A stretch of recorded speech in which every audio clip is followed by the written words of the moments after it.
In a lot of ways, the Giants' series against the Diamondbacks was a microcosm of what this season may end up looking like. It was tight, it was close, and it wasn't decided until the very end. Hopefully, when it's all said and done, though, the Giants can come out on top like they weren't able to do in the finale against Arizona.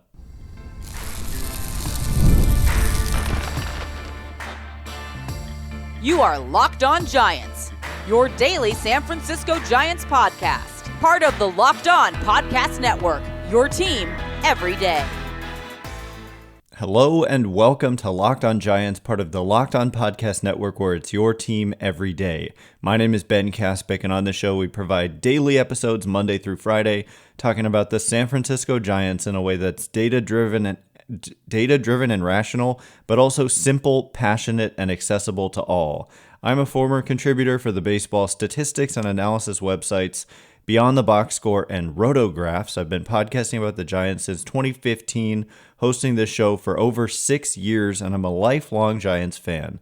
Thank you for making Locked On Giants your first listen every day. We're free and available wherever you get your podcasts, including YouTube, so check us out there if you have not already. And please hit that subscribe button wherever it is that you're following the show. And coming up on today's show, we are going to be talking with Millard Thomas from Locked On D-backs, getting into how this was a tight series in what figures to be a tight race. And I feel like this series could very well be indicative of how the season goes, not necessarily the outcome, but just that it was close and decided at the very end. We'll also get into which of these two teams has the edge, and also is there concern for the Giants about long-term deals, for example, for Willy, who has struggled for the Giants to start the season, and also how about Matt Chapman, who's 32, playing well, but it's a 6-year extension, and so is there concern there? So all of that coming up next. Here's Millard Thomas from Locked On D-backs. Welcome into the Locked On Diamondbacks crossover here with Locked On Giants host Ben Kaspick to break down the D-backs versus Giants series. Ben, how are you doing today, sir? I'm doing well after about, 40 minutes of technical difficulties. Glad that we're finally able to talk, but good series. Hoped for a 2 out of 3, but it ultimately didn't come to pass. But very tight series, Millard. Yeah, tight series, tight NL West, tight division, tight National League. Just a lot of good teams right now playing really good baseball. Don't know if the D-backs are one of them, but we'll break them down in this little series talk. Now, Ben, we just witnessed D-backs versus Giants. Very close series between our two teams. Entering this season, I think you probably felt this way. I know I definitely felt this way. I felt like it was Dodgers tier 1.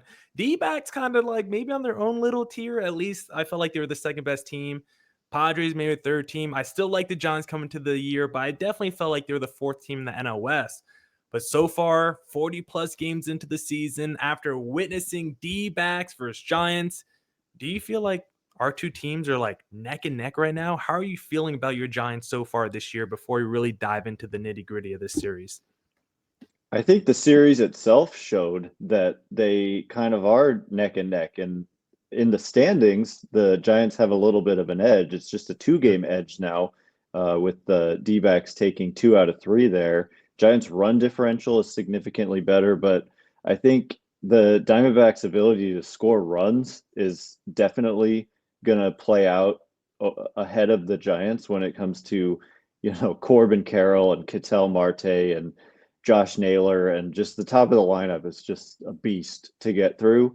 But the pitching for the D-backs has just not been like last year was an issue. This year it's been an issue.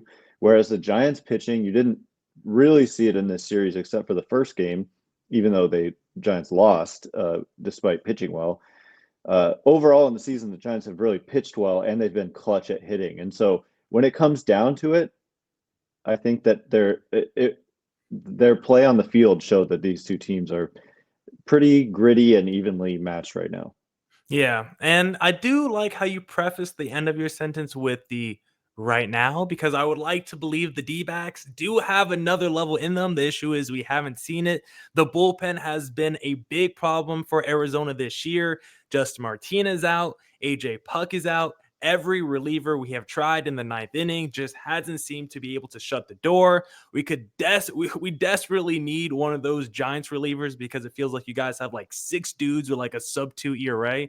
So we would love to have one of them in our pen. And we saw in this finale, we saw the D-backs, they had a 4-run lead entering those last few innings. And then little by little, the Giants just kept creeping away at the lead, kept chipping away. Did you feel like at some point the Giants were going to come back and win this game? Because the momentum was definitely shifting the Giants' way by the end of it. I did, and part of the reason I did is because that is how they've won a lot of games this year. Is not quite an 8-2 deficit and coming back, but a lot of like 3-0, which we actually saw in the middle game. It was 3-0 in the first, and they came back and put up 10 runs and won the game. They have won a lot of games. I think the most of the majors when in terms of come from behind wins, and specifically a lot of 2+ run come from behind wins. So any deficit really, they've been able to come back, but on the whole, like they have a lot of guys who have struggled on offense. So it doesn't necessarily feel sustainable, but you saw it today. I mean, that they were one swing away from winning the game. They also have a ton of walk-off wins. And so yeah, I did feel like they're one swing away there in the ninth from a win. And I wonder what the stats are on the team that makes the comeback but can't finish the comeback. Like they're down the few runs, they retake the lead and then still blow it in the ninth, because that's been kind of the D-backs this season. There was a game where we're down like 5-6 runs against the Cubs, had a 10-run inning, Ben, and then still went on to lose. We've seen games where Eugenio Suarez has 4 home runs in a game. We still go on to lose. Like, I wonder what the comeback numbers would say if we could actually close out one of these games. And it's frustrating to see. There's a lot of decision making that I don't agree with the D-backs. We need to wait on word of Ketel Marte, because we have to know, was he pulled from the game for precautionary reasons coming back from the injured list? Was he feeling sore? Or was it just a decision by Torey Lovullo to take their star player out the game to get the rookie some at-bats?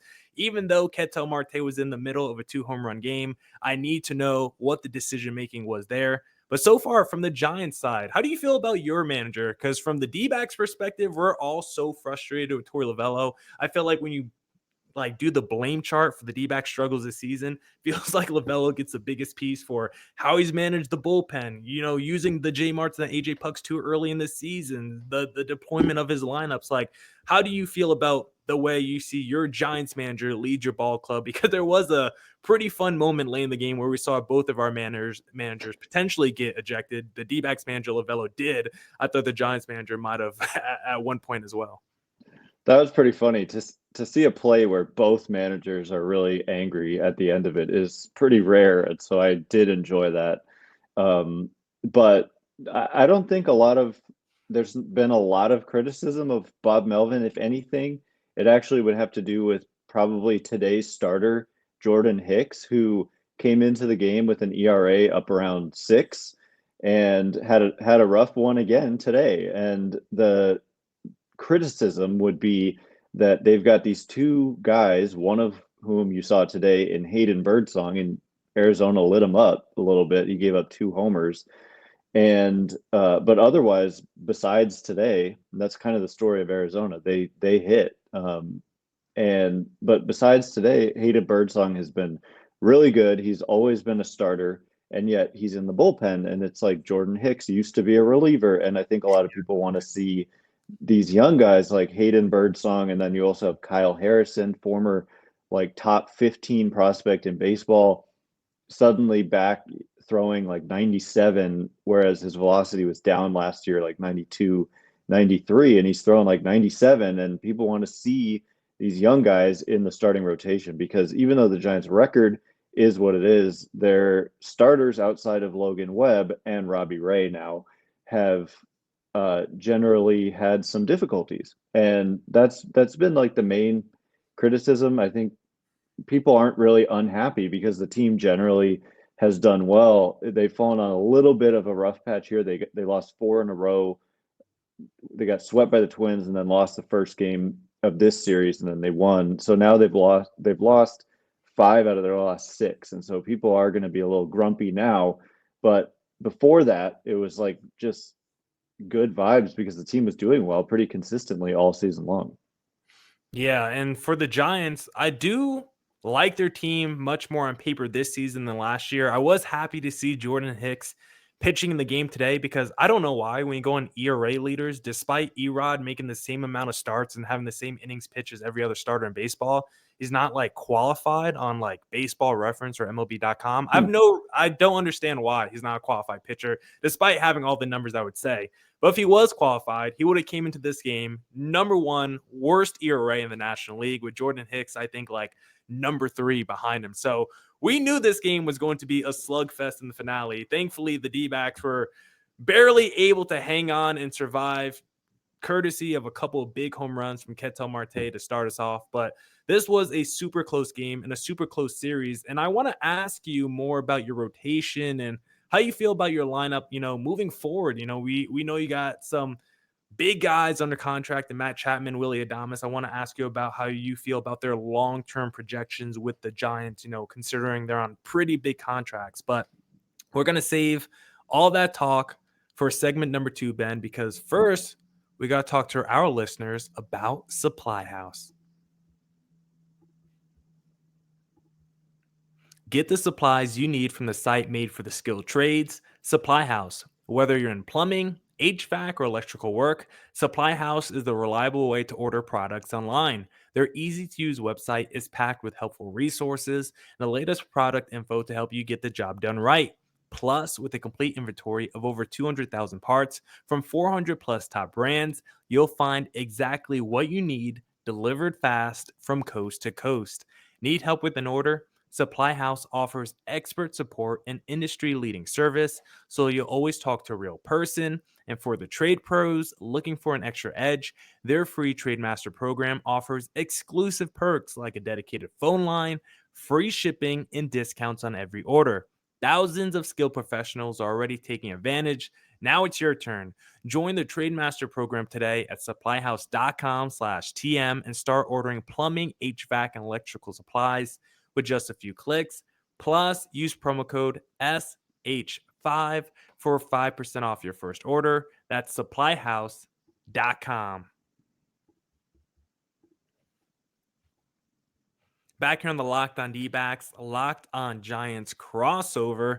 Ben, we've seen some interesting starters from your rotation as well this series. We saw the ageless wonder Justin Verlander in Game 1, Robbie Ray in Game 2. I first want to start with JV because I did see, I don't know the name of the podcast, but it's the Chris Rose and the Trevor Plouffe podcast. They were talking about JV, about how like at one point he could have been like the last 300 win pitcher. And when you go back and look at his career, like it definitely would have been possible. He got like hurt in 2019. Then you had the COVID shortened season 2020. So he basically missed 2 seasons of his career. But if you give him like 14 wins a season, those 2 years, he would be like 8 wins short of 300 right now. But basically, I'm just saying all that to say, how much do you think Verlander has left in the tank? I thought he looked pretty solid in the Game 1 against the D-backs, but he definitely gave up some extra base hits. There were definitely a couple moments where the D-backs could have tacked on a couple more runs, but didn't come through, didn't have the timely hits. How do you feel about what you've seen about Verlander so far this year? And do you think he can hold up if the Giants make it to the postseason? I've been impressed by the ability that he has to throw mid to upper 90s at age 42. He's the oldest player in baseball, and yet, a lot of guys who get even pushing 40, they have to change the way they pitch. They're starting to throw low 90s, and they've got to be more like finesse and command guys, but he's still a power arm at age 42. And so I don't want to doubt him. That was a weird game. He gave up 9 hits, but only 2 runs, and the 2 runs were 2 solo homers by Corbin Carroll. And so that was an odd start. And he, speaking of wins, multiple times, 3 times this year has been in line for the win. And the excellent Giants bullpen overall, coming into today, at least, I think they had the best bullpen ERA of any team. and they've blown wins of his in the 8th and then 2 in the 9th, including a like 3-run lead in the 9th. So all of their kind of bullpen meltdowns have happened in games where Verlander has been in line to get a win, and so that's kind of like a second tier storyline to some of these games for the Giants. Is like it's like I don't really care about pitcher wins, and Verlander spent most of his career elsewhere, and so I care more about the Giants winning versus Verlander getting a win. But the players want to get him a win, and they've blown several of his games. But all in all, I mean, I think we discussed this going into the year. He shouldn't be your number 2 starter. He should be like your number 5 starter. And I think it's kind of playing out that way, where Robbie Ray has definitely established himself ahead of him. And well, it's kind of been a melee with the rest of the 3: Landon Roop, Justin Verlander, and Jordan Hicks, who we saw today. So I think you may see some changes, but all in all, I mean, just impressed with Verlander's ability to still essentially throw hard and be a power arm at this advanced age. And if he wants to keep pitching, I think he could, but I don't know. Back end starter to me, even with mid-90s stuff.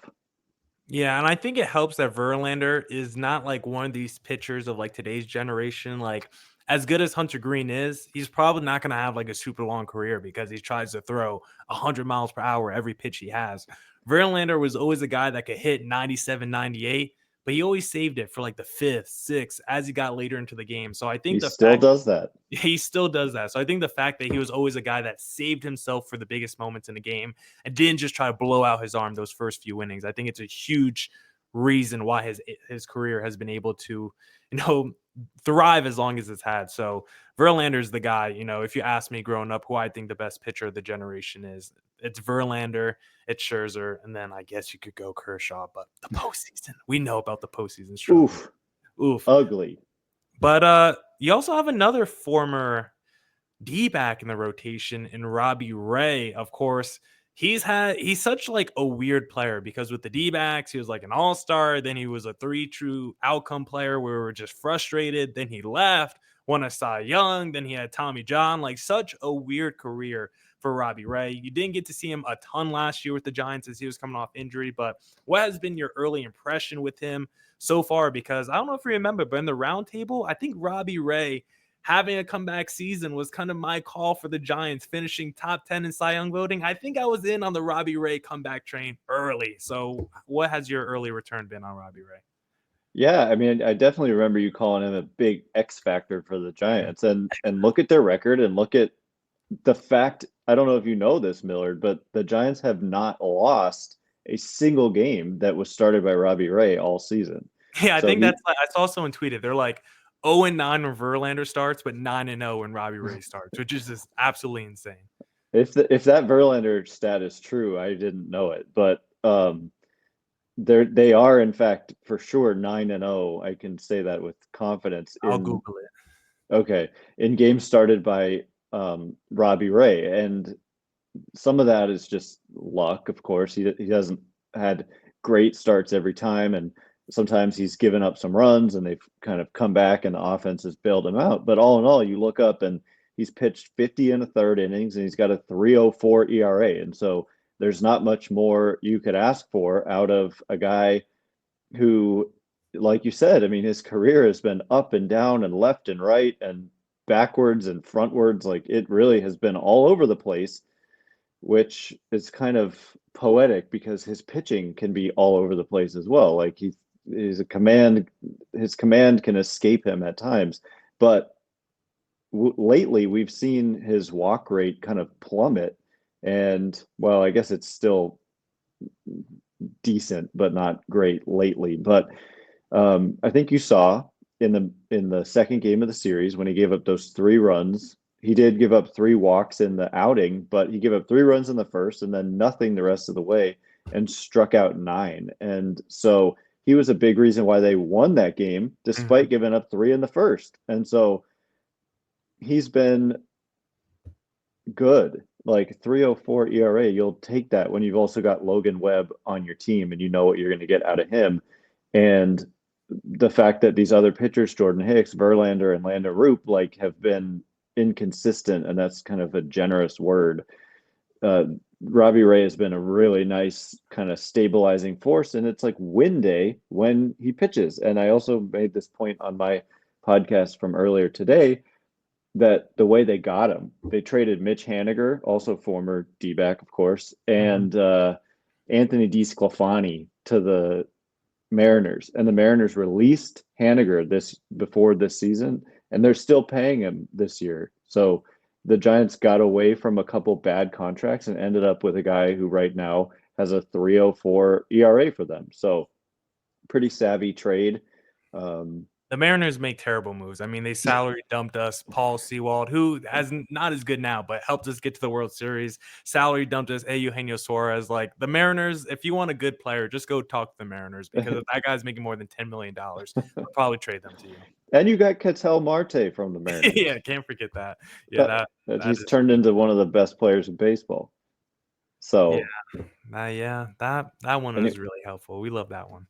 Yeah, no, that involved Haniger as well. Yeah, a double Haniger trade. So yeah, both of our teams have benefited from trading Mitch Haniger to the Mariners.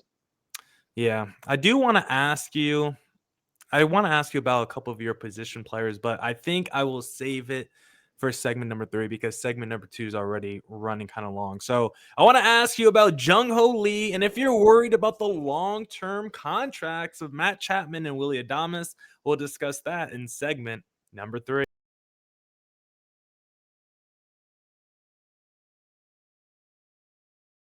Back here on the Locked On D-backs, Locked On Giants crossover. We've discussed how good the pitching has been for the Giants so far this year, or at least, some of the starters and, of course, the bullpen. But how do you feel about the offense? Because that always feels like it's been like the thing that has held back the Giants the last few years. I always feel like it's just a bunch of dudes in the lineup, like guys that could help out a lineup, but not dudes who you want to be like your number 3, number 4 hitter. And so far this year, I like the ceiling a lot more from the lineup. Guys like Jung Lee stepping up in a big way, added Willy Adames in the offseason. How are you feeling about the offense so far to start 2025? Well, it's complicated, let's put it that way, because they've scored a decent number of runs, but a lot of that has been that they've hit well in high leverage situations. But on the whole, if you look at the numbers for certain guys like Lamont Wade Jr.'s numbers are just horrific. He's been one of the worst position players in baseball. If you look at something like Fangraphs WAR, and you don't have to be a stat nerd to just look at his batting average on base and slugging and be like, wow, he's really struggled. And also Patrick Bailey, as good as he is with the glove, he's been horrific offensively. And Willy Adames has really generally struggled, but is coming around more as of late.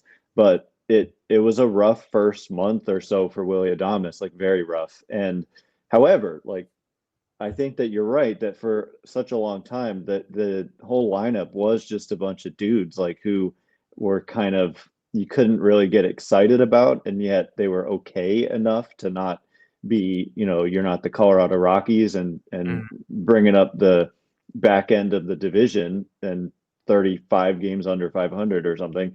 But now they do have several guys who are in the lineup every day. This has been a much more stable lineup, less platooning, with Jung Lee, Matt Chapman, Mike Yastrzemski having a really nice season. Yeah.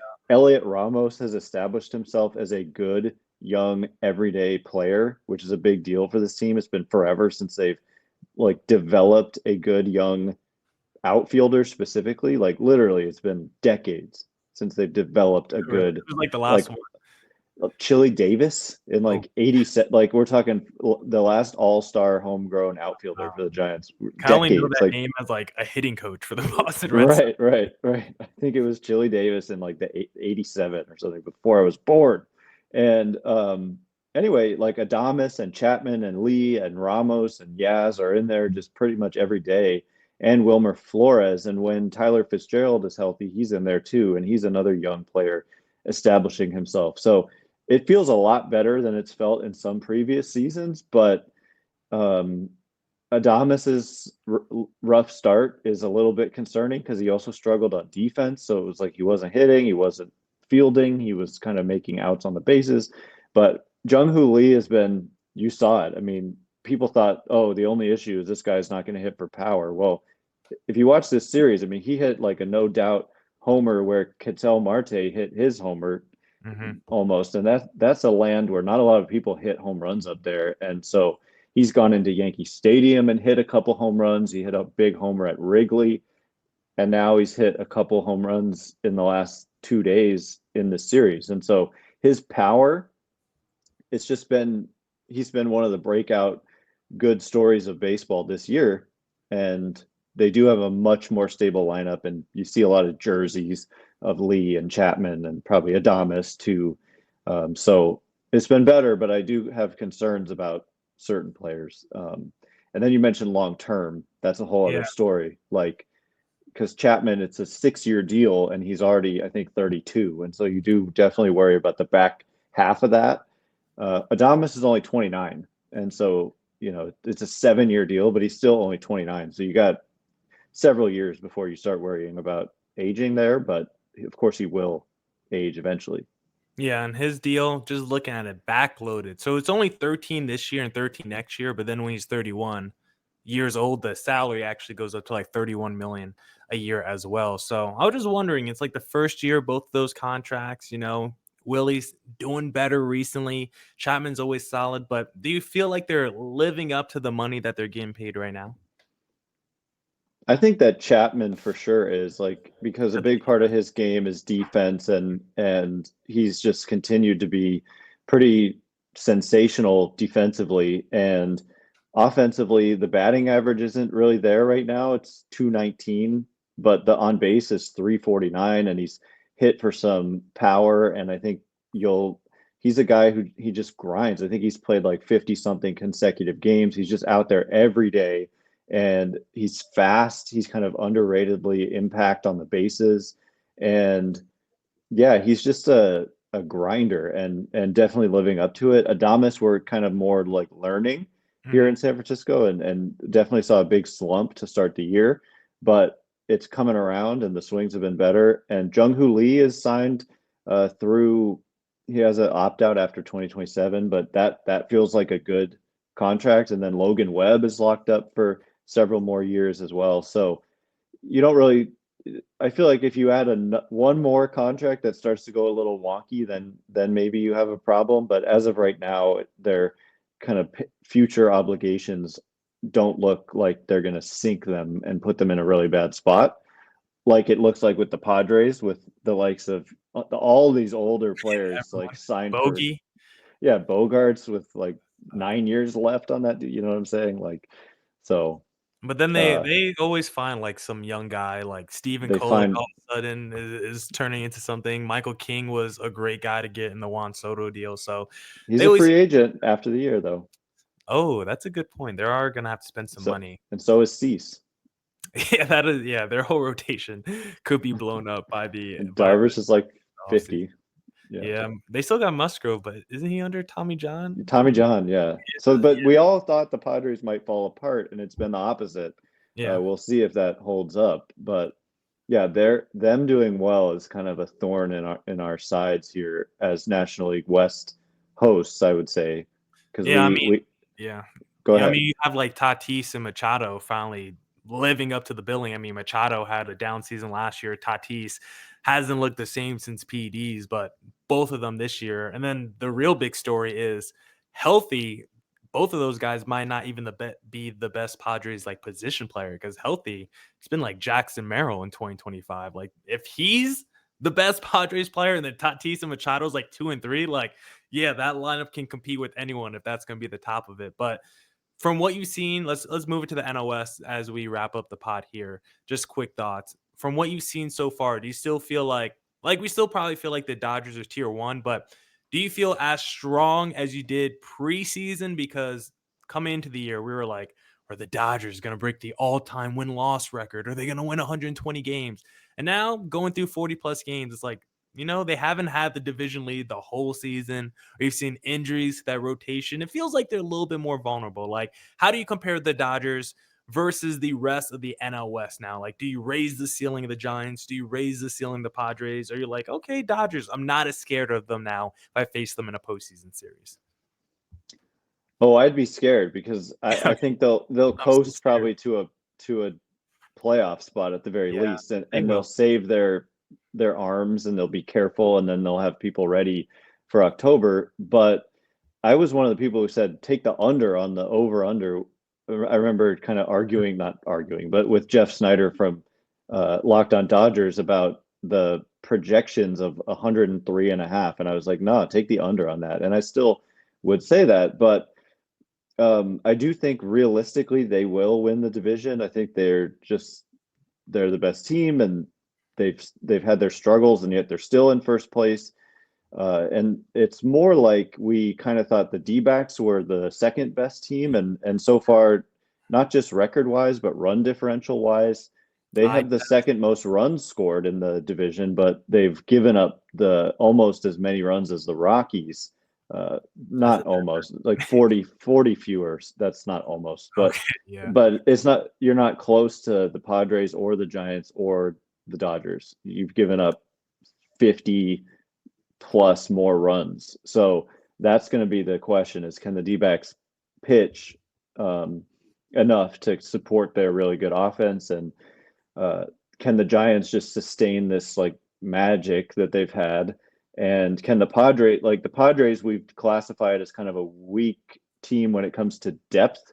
And so if certain guys go down, are they able to keep up this torrid pace all season long if an injury or two strikes? And so as it stands now, I think the D-backs are probably the biggest disappointment and the Giants probably the biggest surprise in the division.